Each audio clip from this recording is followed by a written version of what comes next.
po or good afternoon mga kababayan, ma'am sir. This is Jom, the Filipino channel, ang inyong pong lingkod. So today is March 30, 2026 at tayo ngayon ay andito sa Banyong Parañaque, papunta dyan sa may San Leonardo Street, San Antonio, Parañaque, at dadalhin po natin yan sa may Home Street, sa may 4th Street Subdivision, San Antonio, Parañaque. Okay, so magbabalik po tayo mamaya konti pag nakuha na po natin sila. Disclaimer lamang po, ang content po natin ay kalsada at hindi ang passenger. Kaya nga naman sakasakali man po na may marinig kayo mga pangalan na lugar, pangalan ng tao, pangalan ng organizations, government o private man yan, ay wala pong kinalaman ng channel nito at wala pong pinapatungkulan. Lahat po ng pinag-uusapan dito ay pawang dito lamang po yan sa loob at wala pong pinapatungkulan sa labas. Okay po, magbabalik po tayo mamayang unti pag nakuha na po natin sila. Samantala, makinig tayo ng mga nagbabagang balita at talakayan habang tayo ay papunta doon yan sa ating pick up area.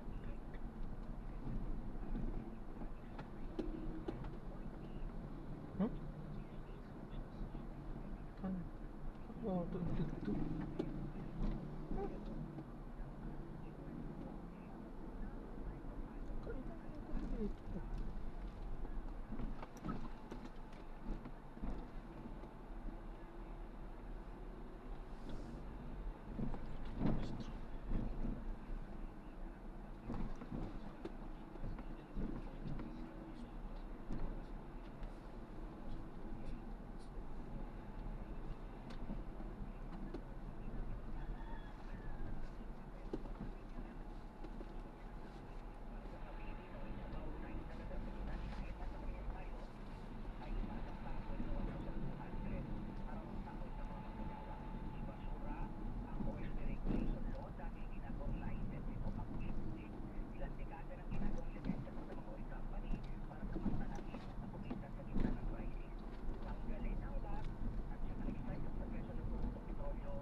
Pachi at banding na solusyon. Kahit po yung ayuda.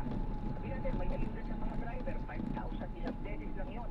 Kakainin lang lahat yun ng pagtaas ng presyo na bilihin. Ang tingin pa nga namin doon, ano na yun eh, panluloko yun kasi pinadaan lang sa driver, papunta yan sa mga oil company. Kaya ang tanong ngayon, ang sa totoo, minayudahan, sa essential, minayudahan ng gobyerno, yung mga oil company at mga kumpanya pa. Ako nuwari lang na idinaan sa mga driver. Diba? Tapos one time, bahala ka na sa buhay mo. So yun po ang namin critic dyan. Yan ang problema sa solusyon ng government ni Bongbong Marcos. Sir Jerome, sa tingin niyo ho, bakit hindi tinama ng gobyerno na mabigyan ng ayuda yung mga working class at iba pang mga manggagawa na sinasabing pinagagalingan ng mga pang-ayuda? Well, basically, takot ang gobyerno sa mga negosyante. Takot si Bongbong sa mga negosyante. Kasi hindi man nagsasalita openly sa public ang negosyante na ayaw namin yan. Pero ang hindi mo niya ng factor lobbying. Kasi ang mga negosyante, ayaw talaga nila na sila ang mabawasan yung kanilang tubo sa gitna ng krisis na ito. Gusto pa rin nilang samantalahin na kikita sila sa gitna ng malubhang krisis. Kaya dahil si Bongbong Marcos ay nakapanig sa mga lokal at dayuhang negosyante sa ating bansa. Kaya yun ang dahilan kung bakit hesitant siya na gawin yung mga malilinaw, justified solution na makaka-apekto para sa lahat. Kaya nag-work lang siya dun sa sa papachi-bachi. No? Na kasi takot nga siya. In fact, ang karakter ni Bongbong Marcos ay anti-worker, anti-people, pro-business, local and foreign. Yun po, although ang mga negosyante, again hindi yan nagsasalita openly sa public, pero yun po ang evidence kung bakit si Bongbong ay ganyan yung kanyang solusyon. Of course, yung karakter niya. Matagal pa itong ating paghihirap, no? At sinasabi ng tataas pa, posibleng mas dumoble pa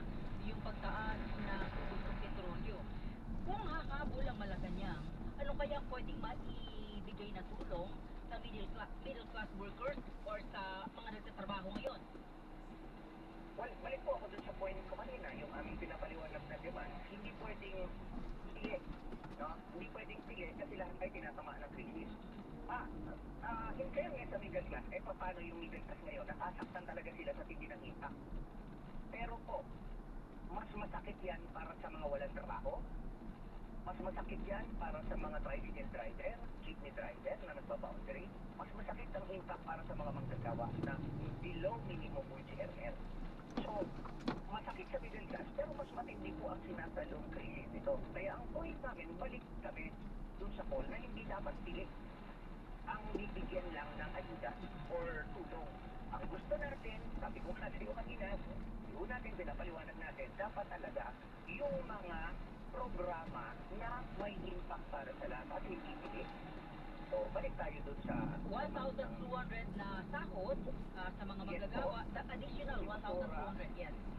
Oo, ibasura ang oil deregulation law. Kasi pag binasura po ang oil deregulation law, ang ibig lang sabihin namin yan, mababalik sa gobyerno ng Pilipinas ang kapangyarihan para mag-control ng presyo ng langis at siya mismo ang bibili.